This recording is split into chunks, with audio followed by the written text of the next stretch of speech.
Welcome everyone, I'm King of Valence, and thanks for watching this fun Spore video. Today, we are starting Cell Stage with an overpowered cell. Normally when we start Cell Stage, we have to choose from a small list of pre-made cells that are either herbivore or carnivore with only one flagellum. But today, we are starting Cell Stage as an omnivore with poison, cilia, and multiple flagella for maximum speed right away. And looking closely, we aren't using the regular cell parts we typically get from the CellEditor. Here we're using cell parts that other cells use that we normally don't have access to. I use Cheat Engine for this to work, and I'll demonstrate how this was possible after some highlights of this funny run. Following regular speedrun timing methods, this Cell Stage clocks in 2 minutes and 25 seconds. That is incredibly fast for Cell Stage, and for context, the true record for Cell Stage is currently 3 minutes and 10 seconds. Using this custom cell made Cell Stage so much fun, and it was a really nice way to mix up the start of the game. Just like how Evo Advantage is a great way to play Creature Stage from a different perspective, this cheat engine method unlocks a lot of fun potential and replayability for Cell Stage. It's really nice being able to start the game with any custom cell, all the way from a completely maxed out cell, all the way down to a cell with no parts at all, instead of only being able to choose from the pre-made starting cells. And since we can start as a custom cell from the very beginning of the game, our history timeline will start with a custom cell, not needing to evolve from the same starting options every time. For this run, I didn't call a mate, I stayed as my custom cell throughout this Cell Stage. Almost finished eating the last few plant pieces and the mods to fill the whole progression bar, and there's Cell Stage completed.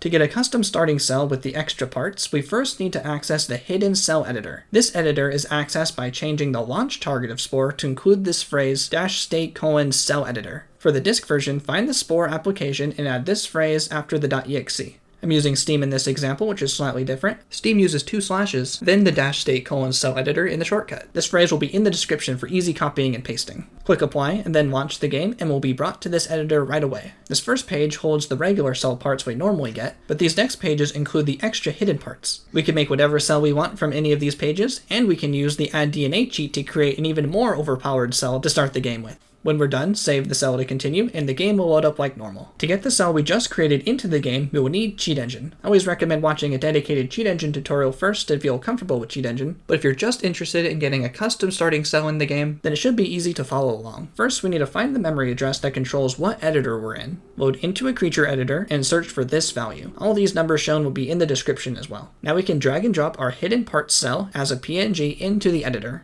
The cell we just saved is located in the My Spore Creations folder from our Documents folder. After dropping in the cell, the game will switch into a cell editor, and now we search for this value, leaving us with only 2 addresses. Now we can quit the editor without saving. As we leave the editor, one of the addresses will change. Keep and lock the address that doesn't change in our bottom list. Next, we need to find the memory address that controls what stage is about to load. Each stage has its own specific value. Cell stage is 0, creature is 1, tribal is 2, civilization is 4, and space is 5. Enter the cell menu and search for 0. Then search the other stages using their corresponding values until only 2 addresses remain, and then add them to our bottom list also. Now we need to get into a cell editor from here. We can use a stage that normally starts with a creature editor for this, like Space Stage. Enter Space Stage and set both addresses to 0 and lock in these values so the game thinks we're actually about to load into Cell Stage, which we can confirm because when we choose the randomizer, it cycles through the starting cells instead of creatures, which is super cool. And if we choose Create Our Own, the game brings us into a cell editor. This editor only seems to have what is available at the very start of Cell Stage. This must be where Max has created all those pre-made starting cells. We could use this editor to make a regular custom cell if we wanted to make a more reasonable starting cell like the pre-mades, but we're here to get those overpowered starting cells.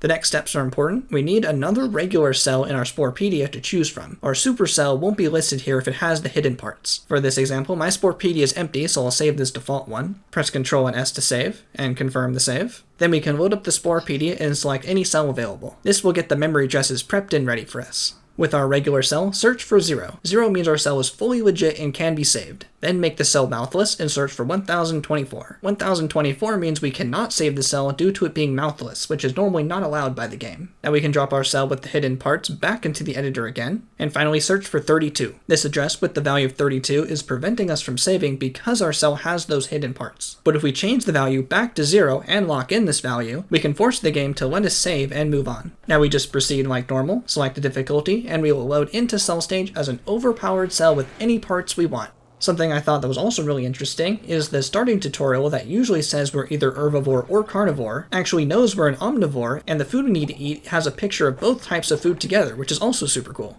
Lastly, this question was asked from the Grok's Creature Stage video, is what happens if we try to force a regular 3D creature into Cell Stage? Before locking any values, we are choosing a creature like normal, like we want to start up Space Stage. But before we start Space, we are now going to lock the values back to 0 to make the game load up Cell Stage instead, after we've already chosen our regular 3D creature. And when Cell Stage loads, we get nothing. No creature or cell. Although it's funny to see our swimming ripple effect is still there where our cell is normally supposed to be. But we have no mouth, so we can't eat or collimate, so we're completely soft locked and can't continue. Still, good question, and I had to try it out. And this is still a pretty funny result. I want to give a big thank you to Sporecheater on YouTube for showing how all this was possible with Cheat Engine, which I'll link to in the description. Let me know what else you'd like me to try, and if you want to see more Cheat Engine shenanigans like this in the future. And that's everything I wanted to show about Cell Stage and Cheat Engine. Thank you so much for watching. I'm King of Valence, and I'll see you next time.